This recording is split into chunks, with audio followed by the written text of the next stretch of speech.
Hello everyone, তোমরা কেমন আছো সকলে? আশা করছি তোমরা সকলে ভালো আছো, আর আমরাও কিন্তু বেশ ভালো আছি। যদিও একটু গরম পড়েছে, তো আজকে এই গরমের জন্যই দুটো স্পেশাল আমি চিকেন রেসিপি বেবিদের জন্য নিয়ে এসেছি, যাতে এই গরমে একদম হালকা পাতলা করে, আর দুটো একদমই আলাদা আলাদা স্বাদের চিকেন রেসিপি থাকবে।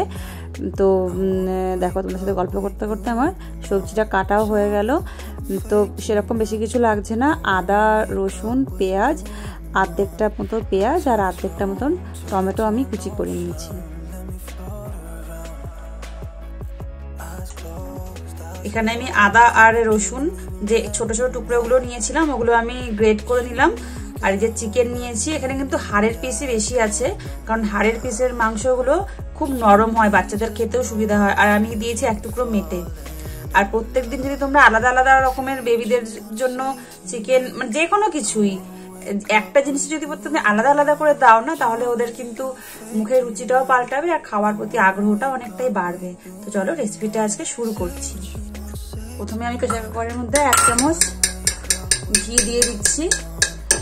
আর এটা খুব তাড়াতাড়ি হয়ে যাবে রেসিপিটা, যেহেতু প্রেসার কুকারে করছি তো খুব তাড়াতাড়ি হয়ে যাবে। আর এই যে 1 পট রেসিপি যেরকম হয় না, ওরকম হয়ে যাবে।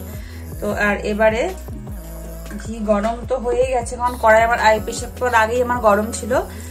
এই যে একটা লবঙ্গ, একটা এলাচ আর ছোট্ট একটা টুকরো দারচিনি দিয়ে দিচ্ছি। এটাতে খুব সুন্দর গন্ধ আসবে, ঘিয়ের মধ্যে দিলে পুরো পোলাও এর মতন গন্ধ আসবে। এরপরেই দিয়ে দিচ্ছি এই যে পেঁয়াজগুলো, আমি যে কুচিয়ে রেখেছিলাম, কুচি করা পেঁয়াজগুলো।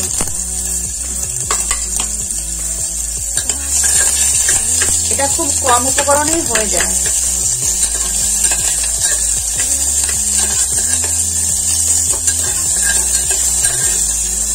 পেঁয়াজগুলোকে আমি হালকা লালচে করে ভেজে নেব।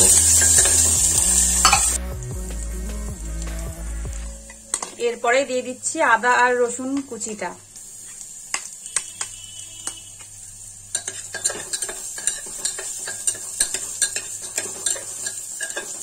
যেহেতু খুবই কম কোয়ান্টিটিতে বানাচ্ছি আমি, তো সব খুব তাড়াতাড়ি হয়ে যাচ্ছে। আর এরপরে আমি দিয়ে দিচ্ছি চিকেন।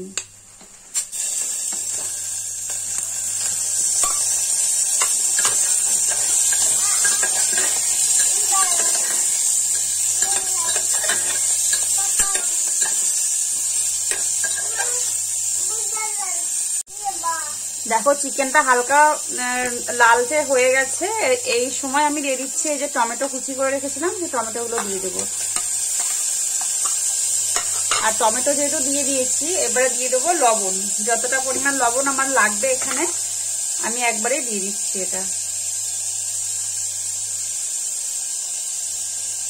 এটাতে আর লবণ মিক্স করবো না, একবারে লবণ দিয়ে দিয়েছি। টমেটোটা খুব তাড়াতাড়ি সেদ্ধ হয়ে যাবে।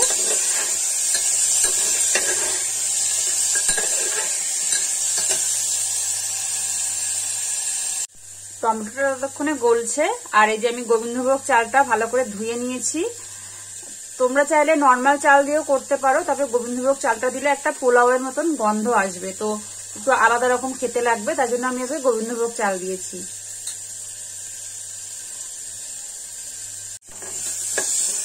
এই যে টমেটো নরম হয়ে গেছে আর চিকেনটাও বেশ ভালো করে ফ্রাই হয়ে গেছে।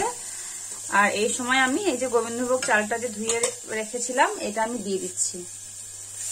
কারণ গোবিন্দভোগ চালটা দিয়েও আমি অল্প একটু নাড়াচাড়া করে, মানে অল্প একটু ভেজে নেবো আর কি।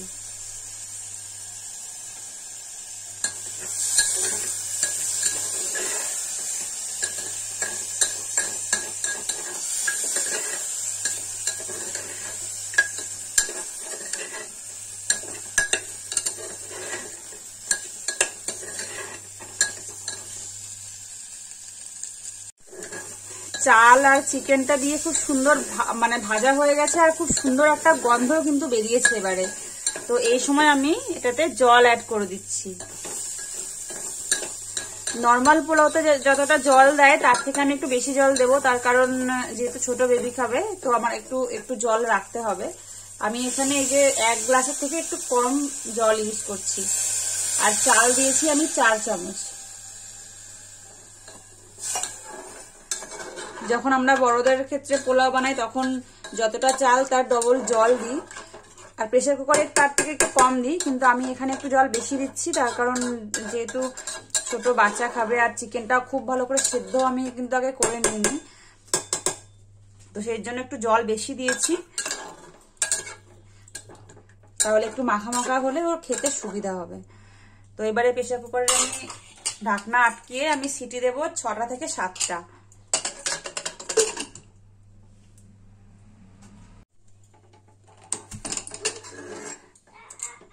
যে দেখো এটা কিন্তু রেডি হয়ে গেছে, চিকেনটা ভালো করে সেদ্ধ হয়ে গেছে, আর আজকের জলটাও ঠিক হয়েছে, খুব বেশি হয়নি কমও হয়নি, বাচ্চাদের জন্য এইটুকু তো পাতলা রাখতেই হবে। এবার আমি এটা একটা থালাতে ঢেলে নেব। এটা ঢেলে নিয়েছি। কি এটা কি এটা কি আগে বলো? আমার ছেলেকে আমি চিকেনের পিসগুলো আলাদা করে দিয়েছি, কারণ ভাতটা তো নিজে খেতে পারবে না, সেজন্য চিকেনগুলোও খাবে আর ভাতটা ওকে আমি খাইয়ে দেবো। গরম ফু দিয়ে খাও। এইভাবে চিকেন রান্নাটা আমার ছেলের কিন্তু খুবই পছন্দের, সেটা তোমরা ওর মুখ দেখলেই বুঝতে পারছো। আর সত্যিকারেরই এটা খেতে খুবই টেস্টি হয়, তোমরা তোমাদের বেবিদের জন্য বানিয়ে দেখতে পারো, আশা রাখছি ওদের ভালো লাগবে। আর বেবিদের ভালো লাগলে তো মায়েদেরও ভালো লাগবে, তাই না? তো কেমন লাগলো রেসিপিটা তোমরা কিন্তু অবশ্যই কমেন্ট করে জানিও। আর ততক্ষণে ইচ্ছুক খাক, আর আমি ততক্ষণে তোমাদের সাথে পরের রেসিপিটা শুরু করছি। এখন আমি বানাবো চিকেন স্টু, আর আমি এখানে এই সবজিগুলো নিয়েছি, তোমরা চাইলে তোমাদের পছন্দ মতো আরও সবজি অ্যাড করতে পারো, যেমন ধরো মিষ্টি কুমড়ো, কাঁচা পেঁপে। এখানে নিয়ে নিয়েছি পেঁয়াজ রসুন, এটা অর্ধেকটা পেঁয়াজ আর একটা কোয়া রসুন নিয়েছি, আর একটুখানি গাজর কুচি করে নিয়েছি, আর ক্যাপসিকাম নিয়েছি, ওই 1 টুকরো ক্যাপসিকামকে 4 টুকরো করেছি, আর অর্ধেকটা টমেটো নিয়ে নিয়েছি, আর এই যে বিনস, এগুলো সব ভালো করে ধুয়ে নিয়েছি। প্রেসার কুকারের মধ্যে আমি প্রথমে দিয়ে নিচ্ছি 1 টুকরো বাটার। বাটারটা মেল্ট হয়ে যাবে, তো আমি সবার প্রথমে দিয়ে দেবো এই যে পেঁয়াজ আর রসুনটা।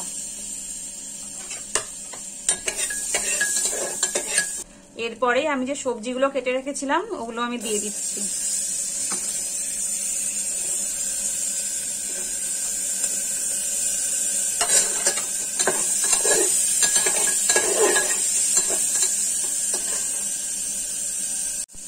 এবার আমি এই যে লবণটা দিয়ে দিচ্ছি এটার মধ্যে, এই লবণই দিয়েছি, আর কিন্তু আমি লবণ দেবো না, যা লবণ দেওয়ার আমি একবারেই দিয়ে দিলাম। এরপর দিয়ে দিচ্ছি ওই যে চিকেনের পিসটা, কারণ সবজিগুলো যেহেতু বেশি ভাজবো না, তো চিকেনটা আমি এখনই অ্যাড করে দিলাম। এবার আমি একটু হালকা লালচে করে ভেজে নেবো চিকেন আর সবজিগুলো।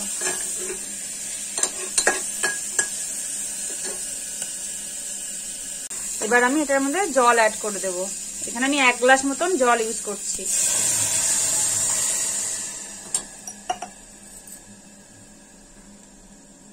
আর দিয়ে দিচ্ছি সামান্য গোলমরিচের গুঁড়ো। এটাতে কিন্তু কাঁচা লঙ্কা ব্যবহার করা হয় না, এটাতে গোলমরিচই ইউজ হয়, যে বড়রা চিকেন স্টু খায় সেটাতেও সেম। আর এটাতে একটু কাঁচা পেঁপে দিলে খুব ভালো হতো, কিন্তু কাঁচা পেঁপে এখন আমার কাছে নেই। কাঁচা পেঁপে বাচ্চাদের খাওয়া খুব ভালো, আর চিকেনটাও খুব তাড়াতাড়ি সেদ্ধ হয়।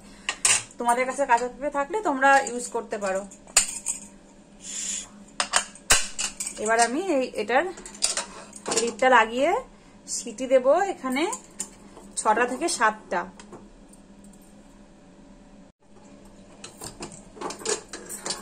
এই দেখো, এই যে এটা হয়ে গেছে রেডি। দেখো কতটা ইয়াম্মি দেখতে, আর খেতেও কিন্তু খুব ভালো হয়। এটা তো বড়রাও খেতে পারে, শুধু ইচ্ছুক মানে ছোট বেবিরা না। হ্যাঁ হ্যাঁ হ্যাঁ খাবে। ইচ্ছুকের জন্য আমি ওর যে ডিজাইনার প্লেট আছে সেইখানে আগে সাজিয়ে নিয়েছি, কারণ ওকে আমি এটাতে করে খেতে দিই বেশিরভাগ সময়।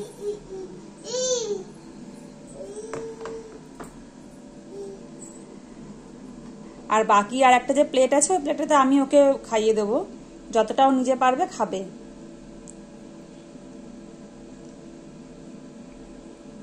চিকেন খাও। চিকেন কোনটা ইচ্ছুক? কোনটা চিকেন? একটু ফু দিয়ে খাও। হ্যাঁ ফু দিয়ে খাও।